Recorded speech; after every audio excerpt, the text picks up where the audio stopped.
So let's bring in former British Prime Minister and Foreign Secretary Boris Johnson, who has just returned on a train from Kyiv himself. He was the first Western leader to visit Ukraine during the war in 2022. That's an image from that. And he joins us now. Mr. Johnson, welcome. Very good to have you back on the program today. Thank you. Great to be with you, Martha. So tell me what your reaction was from what you saw and heard in Kyiv over the last few days about this agreement and what the feeling is there.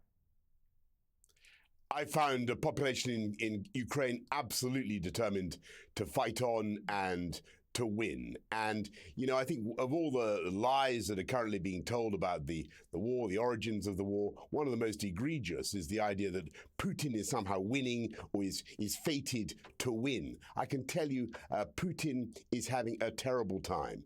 In the last year, he's captured probably 0.5% of the Ukrainian landmass, and he's cost 420,000 lives of Russian soldiers. He can't even take Pokrovsk, the town he's been trying to capture for at least 6 months. And despite throwing wave after wave of kamikaze North Koreans at the Ukrainians in their salient in the Kursk area of Russia itself, he can't kick the Ukrainians out of Kursk.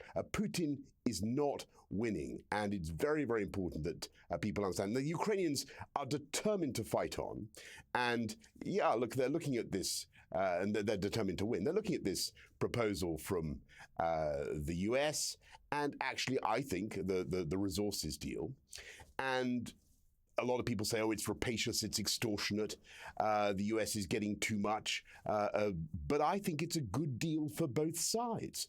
Under this deal, under the resources deal, Donald Trump commits the United States to the freedom, sovereignty, and security of Ukraine. Yes, a lot of mineral profits will eventually come to the US, but you know, it's great, I think, that Ukraine should have a long-term economic partnership with the most powerful economy on earth. And I think it's positive. I hope it'll be signed.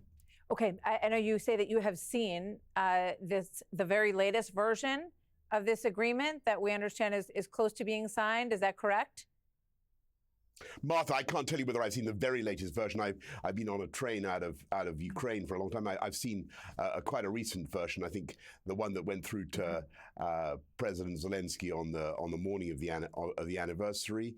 It looks to me, I mean, the numbers, some of the big numbers were out of it, but the basic principle is there that the United States commits to long-term investment in the stability and security of Ukraine, so that the people of the United States benefit from some of the minerals that Ukraine has. And that seems to me to be, as you were saying, that's what I want to jump in on here. That seems to me to be a sensible thing. The big question is, forgive me, how is the United States guaranteeing security? Now, this is the issue that is at hand here. What does that look like? Because Zelensky has said that it does not look like U.S. having a business interest in Ukraine. That is not what Zelensky is interpreting as a U.S., what Europe is calling the backstop to potential peacekeeping troops from the U.K. and France. So what is the understanding of what the U.S. security guarantee actually is beyond a business deal? Martha, you're completely right. This is more of an economic proposition than a security guarantee. But the interesting thing is it does commit America to the freedom, sovereignty, and security of Ukraine. And Donald Trump is I hope, very much going to sign that. I know that he believes in that. Now, nobody so far in the West, no European government, no American government has gone so far as to give a NATO Article 5 guarantee. I think if we'd done that 20 years ago, as America then proposed, that would have been sensible, because I think then Putin wouldn't have invaded.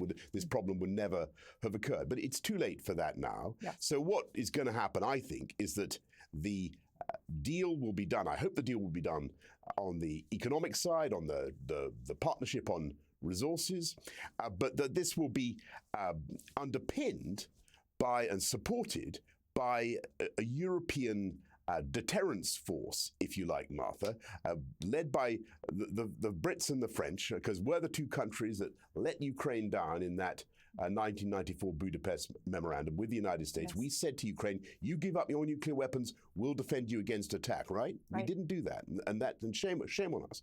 And so I think what we need to do is go forward with a deterrence force composed of the Brits, the French, other European countries, backstopped by the US with intelligence support and command and control stuff that they need to do to make that viable. So there are some big questions in the middle of what you're saying. What does that actually look like? Because you're calling it a deterrence force. Macron has said that it would be peacekeeping only. Here's what he said last night to Bret Baier. Watch.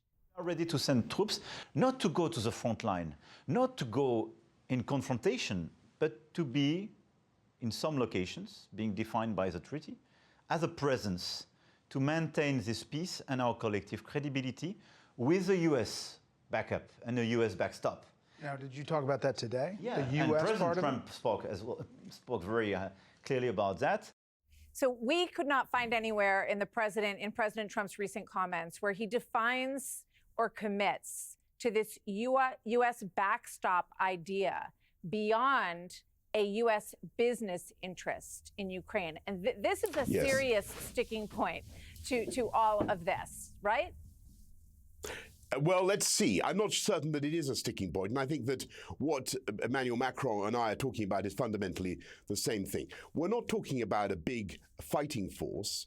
We're talking about progressive investment by the Europeans in the strengthening of Ukraine, making Ukraine like a steel-quilled porcupine that is never going to be attacked by Putin again, that is fundamentally indigestible to future attack. Now, the Europeans can do that, but ultimately it will be can support, but ultimately it will be for the Ukrainians to do that. Then, Ukraine and Russia together now have about 1 million people under arms in that theater of conflict. 30,000 people from the 30,000 troops from the European Union and the UK isn't going to make that much practical difference, but it will make a huge symbolic difference. It will show that we're there supporting. And the continuing US, and the US is already giving considerable logistical and intelligence support, that will be obviously very important.